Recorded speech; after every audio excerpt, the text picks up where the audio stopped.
Quero saudar a todos os que estão nos assistindo pela internet. Seja muito bem-vindo também, ainda que de forma virtual. Hoje vamos estudar sobre a segunda parábola desta série, a parábola do trigo e do joio. Então aí na sua casa, pegue sua Bíblia, Mateus capítulo 13, e vamos juntos estudar esse importante tema. Mas como é nosso hábito aqui, a gente gosta sempre de orar antes de começar a leitura do texto bíblico. E se você puder, ore comigo mais uma vez. Pai Santo, nos reunimos em Tua casa e também de forma virtual para estudarmos a Tua palavra. Que o Teu bom e Santo Espírito, o mesmo que esteve lá com Mateus há 2000 anos atrás, ajudando para que ele escrevesse esse evangelho, e as parábolas que ele registrou, esse mesmo Espírito que ele esteja conosco nessa noite e nos faça compreender a Tua vontade. É a nossa oração, em nome de Cristo. Amém. Pois bem, assistidos por esse Espírito maravilhoso, que é o Espírito de Deus, vamos então estudar um pouquinho sobre a parábola do trigo e do joio. Eu disse na quarta-feira passada, eu disse no primeiro encontro que nós tivemos, que Jesus era mestre do ensino, e Cristo era buscado por multidões. As pessoas queriam ouvi-lo, as multidões se aglomeravam, ele tinha uma atração extraordinária no seu ministério, as pessoas gostavam de ouvi-lo, as multidões diziam: não, vá embora, nós queremos continuar ouvindo você. Eu também li um texto do Evangelho de João, capítulo 7, onde os soldados saíram para prender Jesus, e ali eles voltaram de mãos vazias, e os líderes do Sinédrio perguntaram: cadê o prisioneiro? E eles responderam: nós não podemos prendê-lo, porque jamais ouvimos alguém falar como esse homem. Extraordinário, né? Poder estar ali e ouvir Cristo ensinando. E uma das formas que Jesus gostava de ensinar era por parábolas. E hoje vamos estudar uma delas. A partir do verso 24, Jesus então conta a parábola do trigo e do joio.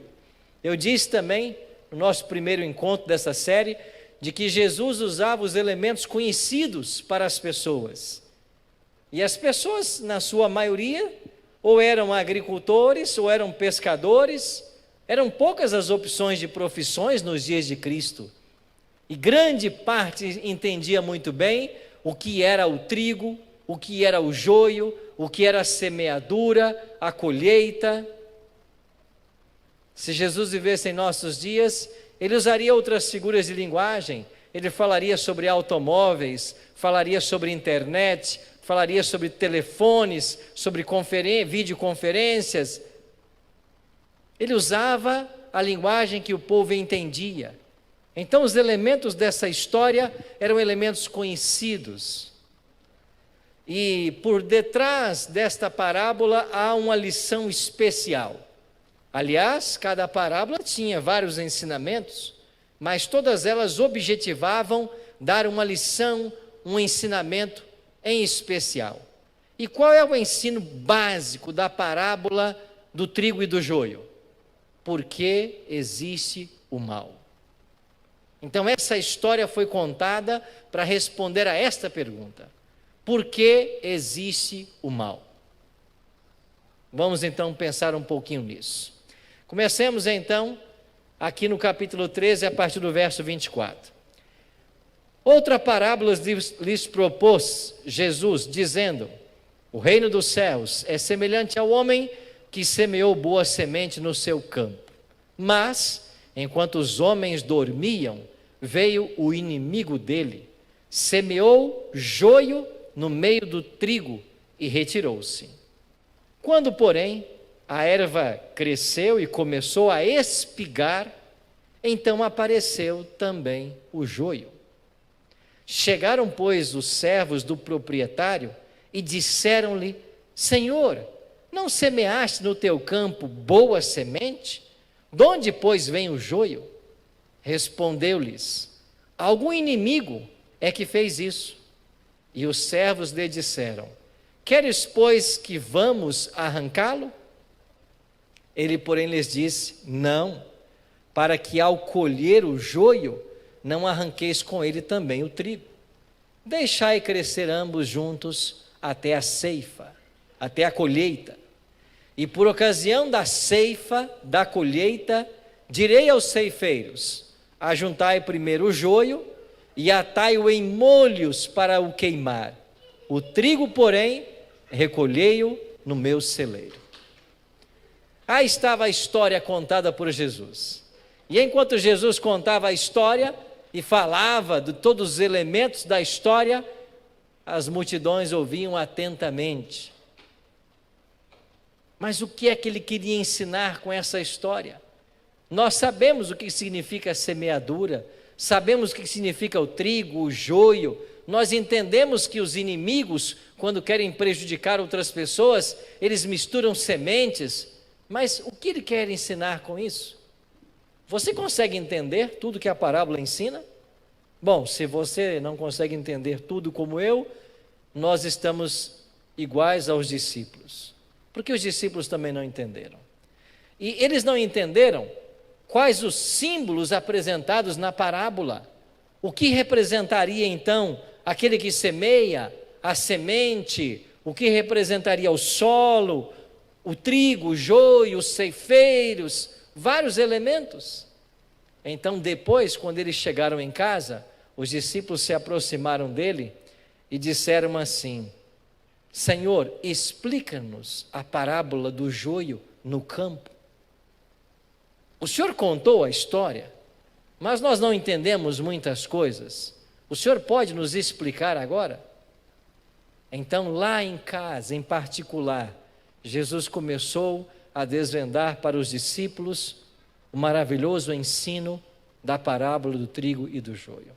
E Jesus começou assim: vocês viram que eu falei a respeito dos semeadores que saíram a semear no campo? Sim, a gente se lembra.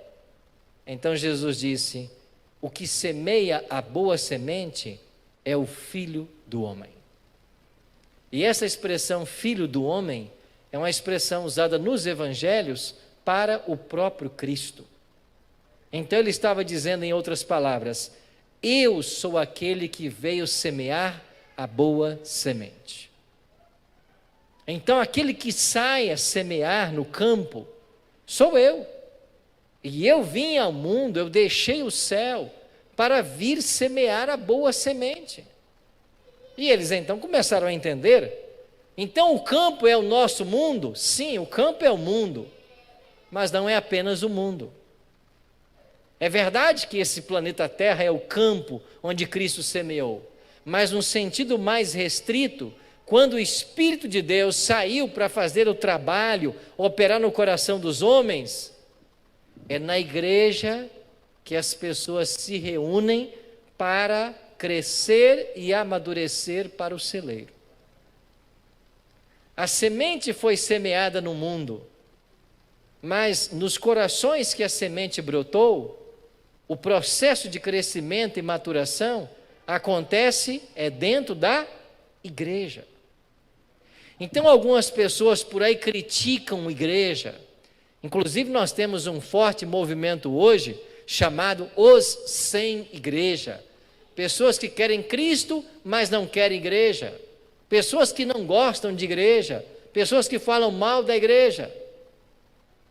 E é claro que eu dou razão para certas reclamações, observações que são feitas, porque infelizmente nós vivemos num mundo, especialmente no Brasil, onde você tem muita gente que é dona de igreja e faz da igreja um negócio lucrativo. Então, de fato, a igreja perdeu muito desse sentido, mas a igreja é um projeto de Deus. Ninguém pode negar isso. Foi Cristo quem estabeleceu a igreja. É Ele quem deu início a esse movimento. E a Bíblia está repleta de textos que confirmam uma eclesiologia, o ensino de uma igreja e as funções de uma igreja.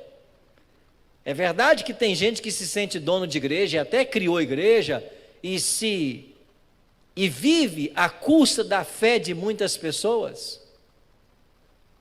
Mas a igreja é um projeto divino. E todas as vezes que uma igreja é construída como essa, igreja séria, que respeita a palavra de Deus, que tem princípios, que ensina esses princípios, esses valores, que busca conduzir bem o rebanho, esta igreja representa bem o caráter de Cristo. Então, na igreja tudo tem que ter decência, tem que ter ordem. Aqui a norma de fé e prática tem que ser a palavra. Em cada culto a palavra tem que ser estudada. É ela que tem que trazer o alimento. E é a palavra quem direciona a vida da igreja. Então, quando alguém se compromete a ser membro da igreja, e eu vou falar mais da igreja adventista, que é a igreja que eu conheço, que eu sou pastor, ela está assumindo um compromisso público de viver à altura do que essa igreja ensina. Agora, é verdade que tem igreja por aí que cria um monte de regras que não está na Bíblia. Esse é um outro problema. Então você tem que ser membro de uma igreja e você tem que ver o que essa igreja ensina. Se tudo que ela ensina está na Bíblia. Se não está, aí sim que é motivo de você deixar mesmo. E quanta coisa você vê em igreja ensinando por aí, certas igrejas que não estão na Bíblia. Então nós temos que perguntar, vocês ensinam isso? Querem que os membros pratiquem isso? Aonde está isso na Bíblia? Você tem que perguntar. E aí nós temos que mostrar na Bíblia. Aí sim nós temos que viver de acordo com o que a palavra ensina. A igreja é um projeto de Deus. E qual é a função da igreja? É nos ajudar na nossa caminhada espiritual. E como que a igreja ajuda? Ajuda colocando a palavra de Deus em todos os seus cultos. Ajuda na assistência pessoal. Ajuda no companheirismo. Ajuda atendendo às necessidades, auxiliando nos momentos difíceis, se alegrando nos momentos felizes. A igreja tem que estar presente. A igreja é uma comunidade. A igreja é um corpo. E se nós somos um corpo, ninguém diz assim: eu estou com dor de cabeça, estou com febre, mas as minhas pernas estão boas, as pernas vão para o shopping e a cabeça fica em casa. Alguém faz isso? Ninguém faz. Igreja é isso. Todas as noites eu tenho orado por várias pessoas lá em casa, inclusive por os pastores dessa igreja, pessoas que nós amamos, que estão aí, passando um momento difícil. E como que a gente não lembra desse? Tem que lembrar, tem que orar, tem que buscar dar o apoio que a gente puder dar. É igreja. Então aí está. E a boa semente da parábola? Cristo trouxe a boa semente. O que é a boa semente? Ele disse lá no verso 38, a boa semente são os filhos do reino. Filhos do reino? Essa expressão é usada para aqueles que aceitam o Evangelho, para aqueles que se submetem aos reclames do Evangelho, para aqueles que vivem a vontade do Pai revelada no Evangelho, revelada na Bíblia. É por isso que esse livro é a nossa cartilha. Todo dia tem que ser estudado, analisado, porque os filhos do reino pautam suas ações por esse livro. E se você tem os filhos do reino, então a boa semente representa aqueles que são nascidos da palavra de Deus, aqueles que se encontram com as verdades da Bíblia, que tomam suas decisões, que abandonam o pecado, que se aproximam cada vez mais de Cristo, que não vive segundo os costumes do mundo, mas vive sim segundo o ensino da palavra, que não se adequam ao modelo que o mundo oferece, mas o modelo que a palavra oferece. Então esta é a boa semente. E se você está aqui hoje dentro da igreja, se você está nos assistindo aí de casa, conectado na palavra, é porque você é a boa semente de Cristo. E amém por isso. Amém por essa prioridade que você tem na vida. Mas há outros elementos. Agora chega a vez do joio. O que é o joio contado na história? Jesus diz assim: o joio são os filhos do maligno. Maligno é quem? Satanás. Satanás tem filhos? Tem. Jesus certa vez diz assim: vocês são filhos do diabo, porque o diabo é o pai da mentira. Então vocês vivem na mentira, vocês são filhos do diabo. Então quem são os filhos do maligno? As pessoas que não vivem a palavra. O joio representa uma classe que é fruto do erro, de princípios falsos.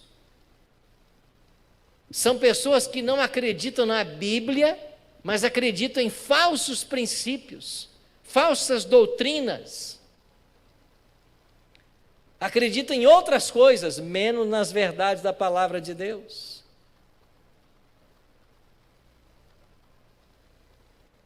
Então eu tenho que cuidar para não ser joio.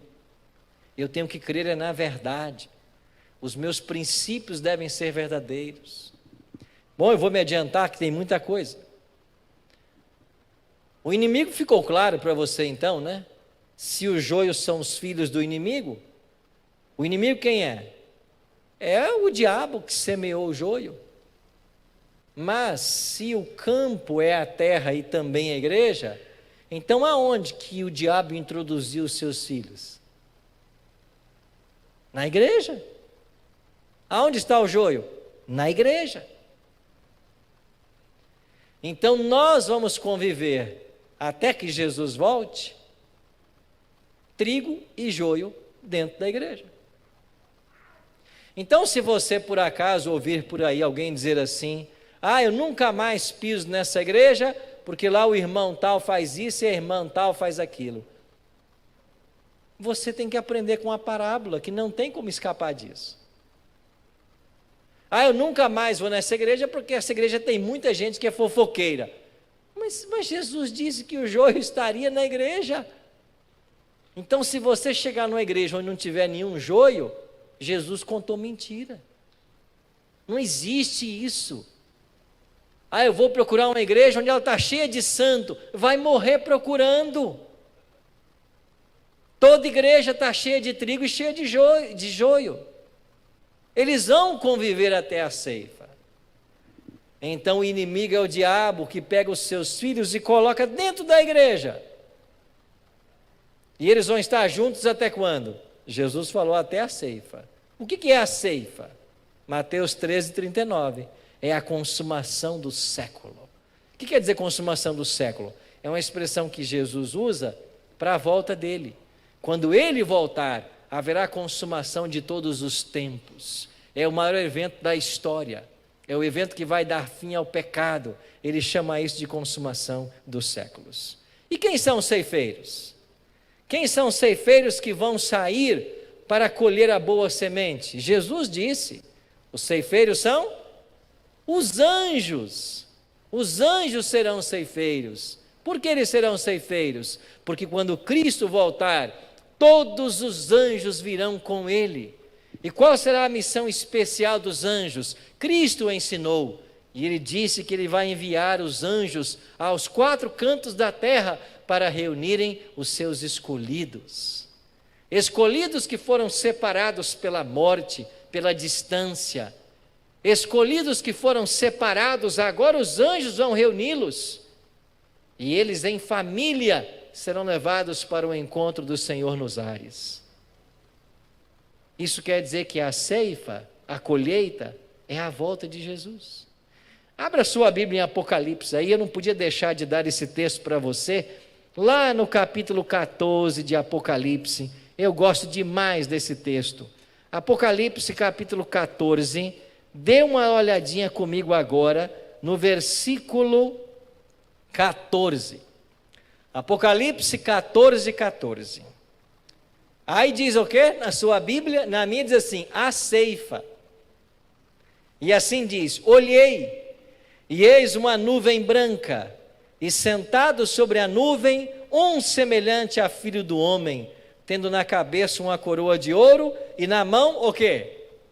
Uma foice afiada. Verso 15. Outro anjo saiu do santuário gritando em grande voz para aquele que se achava sentado sobre a nuvem: toma a tua foice e ceifa, pois é hora de ceifar, visto que a seara da terra já o quê? Amadureceu. Quem é esse sentado na nuvem que tem uma foice na mão? É Cristo. E Ele está vindo com os anjos, para quê? Para ceifar. E o que é a ceifa? É a separação do trigo e do joio. Jesus, quando contou essa história, essa parábola, Ele tinha na mente uma outra cena. Sabe qual cena? O céu. Porque o primeiro joio da história surgiu lá. E quem é o primeiro joio da história? O próprio Satanás. Ele se rebelou. Eu disse no início que o principal objetivo dessa parábola é explicar o porquê do sofrimento. Então, lá no céu, quando Lúcifer se rebelou, ele se tornou o primeiro joio da história. E depois, agora, que gerou filhos, espiritualmente falando, ele é o inimigo que semeia o joio. Mas aí vem a pergunta: se havia paz e harmonia no céu, quando essa primeira erva demonstrou maus frutos, por que Deus não o cortou? Por que Deus não destruiu Satanás? Por que Ele impediu que Satanás continuasse sua obra? Por uma questão lógica, que talvez você não saiba. Se Deus tivesse destruído Satanás, assim que ele se rebelou, uma dúvida ficaria no universo. As alegações que ele apresentou eram verdadeiras ou falsas? Ele tinha razão no que ele falava ou não? Agora ninguém mais saberá, porque Deus o destruiu. Então haveria desarmonia no céu. Então Cristo, para que o céu tivesse segurança do Deus que governava, deixou que o mal maturasse. Deixou que o tempo demonstrasse a verdadeira obra de Satanás. Então ele foi expulso do céu, veio para a terra, convenceu Adão e Eva ao pecado, os induziu ao pecado, o mal surgiu no nosso planeta, o pecado chegou, com o pecado o sofrimento e a morte, e você não tenha nenhuma dúvida de que todas as mazelas que o planeta enfrenta hoje, entre elas a Covid-19, são resultados do pecado, do mal que se originou no céu e veio para essa terra. Então, por que existe sofrimento?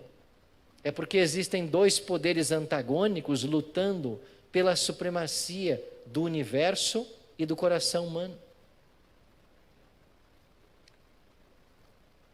E agora que o mal alcançou o nosso planeta, nós também temos o trigo e temos o joio. Porque enquanto Cristo veio semear a boa semente, e isso começou lá no Jardim do Éden, com Adão e Eva, o inimigo veio semear o joio, a discórdia, a dúvida.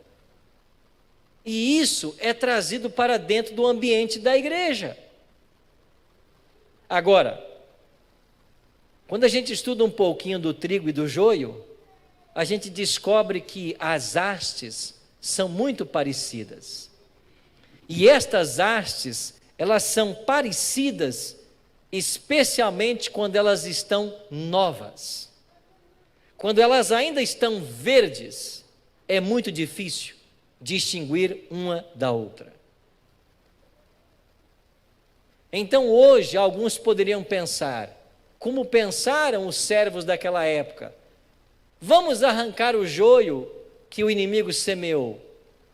Mas o dono disse: não, porque vocês correm o risco de arrancar o trigo, uma vez que são parecidas. Então deixem até a colheita, deixem até a ceifa. Por quê? Porque o trigo, ele vai gerar o grão, e ele vai tombar o pendão diante do peso do fruto. Mas o joio não vai produzir fruto. Aí então saberemos o que é o joio e o que é o trigo. Por isso, deixa até a colheita. Então ninguém tem autoridade hoje na igreja para chegar aqui e dizer assim: você é trigo e você é joio. Por quê? Porque Deus não conferiu essa autoridade a seres humanos. Ninguém pode dizer quem é trigo e quem é joio. Ninguém pode querer arrancar. Porque Deus é quem vê o coração, mas o homem só vê a aparência. Então a gente tem que deixar que cada um se desenvolva. E assim como o caráter de Satanás teve tempo para ser demonstrado, o caráter de cada pessoa precisa de tempo. E finalmente o caráter vai revelar quem é a pessoa. Então, quando falamos em termos de salvação, igreja, nada importa. O que importa é o caráter. Ser membro da igreja é importante para o crescimento espiritual, para a vida espiritual. Frequentar a igreja é importante para muita coisa, mas não é o nome no livro de uma igreja que vai assegurar a tua entrada no céu. É o caráter. Isso quer dizer que nós temos uma luta diária. E qual é a luta diária? Termos o nosso caráter transformado à semelhança do caráter de Cristo. Essa é a nossa luta diária. E veja, logo no início, numa primeira vista, as pessoas podem ser confundidas. Mas quando chegar a hora da ceifa, vai estar muito claro quem é trigo e quem é joio. E o próprio Cristo é quem vai voltar com a sua foice, como lemos em Apocalipse 14, e ele vem para separar o trigo do joio. E ele vai dar ordens para que o joio seja atado e queimado, e o trigo seja ajuntado no celeiro, que é uma linguagem para o céu. Então a pergunta reflexiva que fica no final da minha mensagem hoje é esta: você é trigo ou você é joio?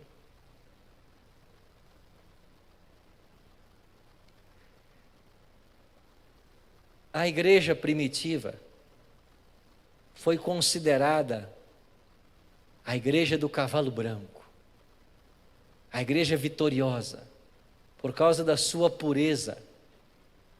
A igreja dirigida pelo Espírito Santo, a igreja que levou o evangelho a toda criatura nos dias de Paulo, de acordo com Colossenses 1:23. Mas dentro dessa igreja estavam Ananias e Safira. Estava Simão, o mágico. Estava Demas. Já tinha o joio. Jesus escolheu 12 para estarem com eles e enviá-los a pregar. Dentro dos 12 estava o joio, Judas. Então, se você em algum momento da sua caminhada cristã se frustrou por algo que você viu dentro da igreja, aprenda com a parábola. Vai ser sempre assim. E se eu estou falando para alguém que abandonou a igreja, os caminhos do Senhor, porque você viu lá um mau testemunho, porque você não suporta a incoerência de alguns crentes, aprenda com a parábola. Disse Cristo que vai ser assim. Isso não vai mudar. Então isso não é desculpa para você ficar fora da igreja. Porque se você fica fora da igreja, você já está se colocando fora da casa que Deus estabeleceu, do lugar que Ele estabeleceu para os seus filhos se congregarem e para crescerem na sua experiência religiosa. Você não tem que se importar com o A ou B. Não olhe para quem senta do lado o que ele está fazendo. Se importa com você. Se preocupe com você. Porque finalmente o que vai distinguir o trigo do joio é o caráter. E isso ninguém esconde. Diante de Cristo, não dá para esconder. E o caráter é a única coisa que nós vamos levar para os céus. A única coisa. O caráter que nós estamos formando. Com isso, nós entendemos que através desta parábola contada por Jesus, nós entendemos o porquê do sofrimento hoje. É porque o diabo conseguiu espalhar o joio nesse planeta e dentro da igreja. Todo sofrimento tem origem nele, nunca em Deus. Só que todo o mal que o planeta foi acometido está com seus dias contados. Por quê? Porque a ceifa se aproxima. E quando ele voltar, ele vai separar o trigo do joio. E a minha oração nesta noite é que eu e você sejamos o precioso trigo de Cristo. Vamos orar? Pai querido, obrigado pelos ensinos da Tua palavra. Obrigado por sabermos de que a igreja é uma ideia Tua. O Senhor a estabeleceu. A despeito hoje de termos muitas pessoas mal intencionadas, se valendo de igrejas, mas a igreja é um projeto do Senhor. E mesmo dentro dessa igreja, o Senhor tem o trigo e o joio, as pessoas que vivem o Evangelho e as que vivem falsas doutrinas, as que acreditam na Tua palavra e as que duvidam, as que estão se relacionando com o Senhor e as que querem apenas uma religião de fachada. Dá-nos o discernimento espiritual para que nós entendamos hoje de que será assim até a colheita. E se a colheita será apenas na Tua vinda, então nós temos que buscar ser o bom trigo de Cristo e não nos importar com o joio que cresce dentro da igreja.